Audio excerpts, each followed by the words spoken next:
स्वागत है साथियों। जीएस ऑनलाइन में मैप प्रैक्टिस में आज हम लोग पढ़ेंगे अफ्रीका।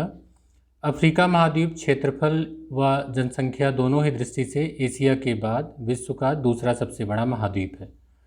तो इसके डायमेंशंस के बारे में देख लेते हैं मैप पर। जो इसके उत्तर में है ये आपका नॉर्थ पड़ेगा और ये आपका साउथ, इधर होगा ईस्ट और इधर होगा वेस्ट। तो इसके उत्तर में भूमध्य सागर, तो आप ये देख सकते हैं कि भूमध्य सागर का विस्तार है। इधर आपका यूरोप का क्षेत्र है। इसके उत्तर और पूर्व में देखें तो यहाँ पर आपको एक देख रही है वाटर बॉडी, ये है आपका रेड सी यानी कि लाल सागर। पश्चिम में देखें तो ये पूरा पश्चिमी जो हिस्सा है ये इसका पश्चिम या दक्षिण पश्चिम कहें इसको, तो ये पूरा हिस्सा जो है वो अटलांटिक महासागर से घिरा हुआ है। और अगर इसका जो पूर्व का हिस्सा है तो वो आपका हिंद महासागर का हिस्सा है। तो इस तरीके से हमने इसके चारों तरफ को देख लिया। अब इसकी थोड़ी सी खासियत देख लेते हैं ग्लोब पर।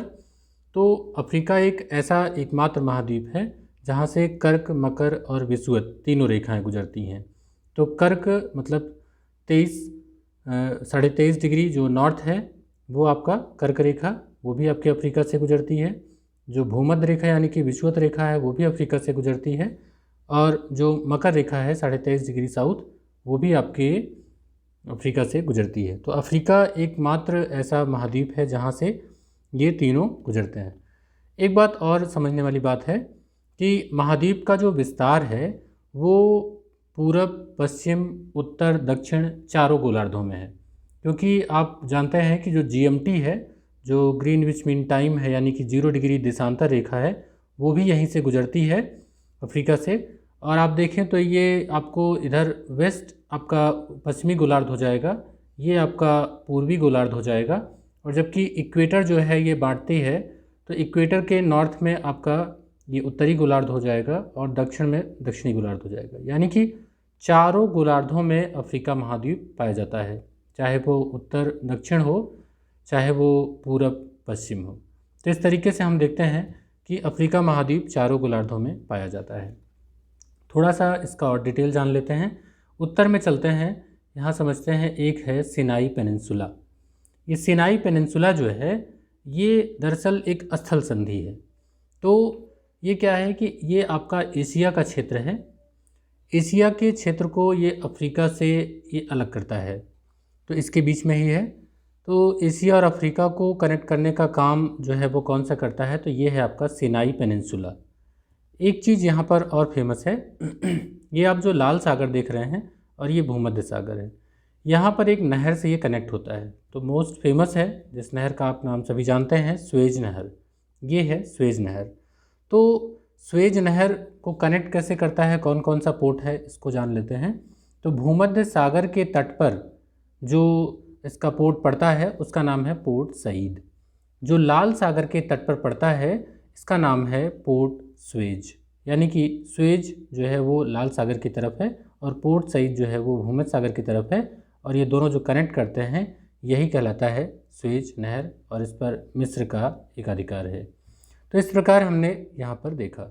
अब एक पॉइंट और देख लेते हैं जो इसको कनेक्ट करता है। ये तो रहा एक स्थल संधि। अब एक देख लेते हैं जल संधि जो इसको कनेक्ट करता है। तो अगर आप मैप पर देखें तो मैप आपको ऐसे दिखता है। आपको जो एशिया, यूरोप और अफ्रीका को कनेक्ट करने का एक प्लेस है वो आप देखिए। तो थोड़ा सा आपको यहाँ पर एक दिख रहा होगा, ये जो क्षेत्र है ये, इसको कहते हैं जिब्राल्टर जल संधि।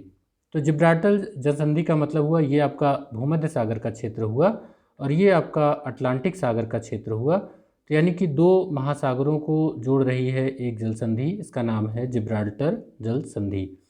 तो यहाँ पर इधर है आपका यूरोप ऊपर की तरफ ये पूरा, और जो दक्षिण की तरफ है ये है आपका अफ्रीका। तो यूरोप और अफ्रीका को कौन सी जल संधि जोड़ती है, तो जिब्राल्टर जल संधि जोड़ती है। कौन कौन से देशों को अलग करती है, तो इधर है यूरोप में स्पेन और इधर है मोरक्को। तो इस तरीके से भी आप याद रख सकते हैं। तो जिब्राल्टर जल संधि भी आपको लोकेशन यहाँ पर याद हो गई होगी। अब अफ्रीका में पठार और मरुस्थल काफ़ी पाए जाते हैं, इसीलिए इसको पठारों और मरुस्थलों का भी महाद्वीप कहा जाता है। इसमें सहारा मरुस्थल पाया जाता है जो कि उत्तरी जो अफ्रीका का उत्तरी भाग है, जिसमें आपका मौरितानिया, माली, नाइजर, चाड, लीबिया, अल्जीरिया का क्षेत्र जो है यहाँ पर ये पाया जाता है। सहारा आपके नॉर्थ में पड़ेगा और कालाहारी जो पड़ेगा वो साउथ में पड़ेगा। तो सहारा वाला जोन ये है और जो कालाहारी है उसका जोन ये है। तो कालाहारी जो है वो आपके नामीबिया, बोत्सवाना और साउथ अफ्रीका, इन तीनों में पड़ता है। जो मोस्टली है वो बोत्सवाना के क्षेत्र में आपका ये कालाहारी जो पड़ता है वो यहाँ पर पड़ता है। तो अब इस तरीके से हम लोग अफ्रीका के कुछ और बातें देख लेते हैं जो इम्पोर्टेंट हैं, जो हमारे लिए कॉमन है। अफ्रीका में महान रिफ्ट घाटी यानी कि रिफ्ट वैली पाई जाती है। तो ये रिफ्ट वैली जो है आपके जो न्यासा इसमें दिख रहा होगा, न्यासा लेक है या मलावी लेक, तो वहाँ से होते हुए ये रिफ्ट घाटी जो महान भ्रंश घाटी है, ये लाल सागर से होते हुए ये एशिया महाद्वीप के डेड सी है, मृत सागर, वहाँ तक जाती है। तो इस तरीके से महान रिफ्ट घाटी जो है, जो ग्रेट रिफ्ट वैली है, वो कहाँ पर है? वो अफ्रीका में ही स्थित है। इसी प्रकार देखें तो इसी रिफ्ट वैली में कई झीलों की भी उत्पत्ति हुई है। तो झीलों को लेकर के हमने एक वीडियो डाला हुआ है, लेकिन फिर भी हम आपको एक अलग से मैप लेकर के आएंगे। इसमें आपका मलावी हो जाता है, मलावी, अल्बर्ट, तुर्काना, तंगनिका। तो ये इसमें आप इनके कुछ नाम देख भी पा रहे होंगे, जैसे जो न्यासा है मलावी है, लेक मलावी, यहाँ पर तंगनिका आपको दिख रहा है, ये आपको विक्टोरिया लेक दिख रहा है। तो ये इसमें प्रमुख हैं।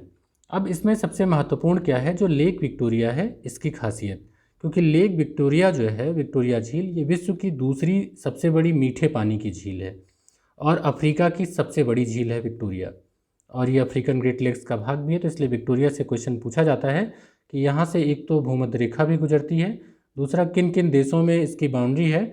तो जो विक्टोरिया झील का विस्तार है वो आपके केन्या में है, आप बगल में देख पा रहे होंगे। उसके बाद युगांडा में है, वो भी आपको यहाँ दिख रहा होगा, और तीसरा है तंजानिया। तो ये 3 देशों का इसका सराउंडिंग है जिसके बीच में ये पाया जाता है। तो इस प्रकार हम देखें तो जो अफ्रीका है इसके बारे में हमने एक शॉर्ट नॉलेज ली है।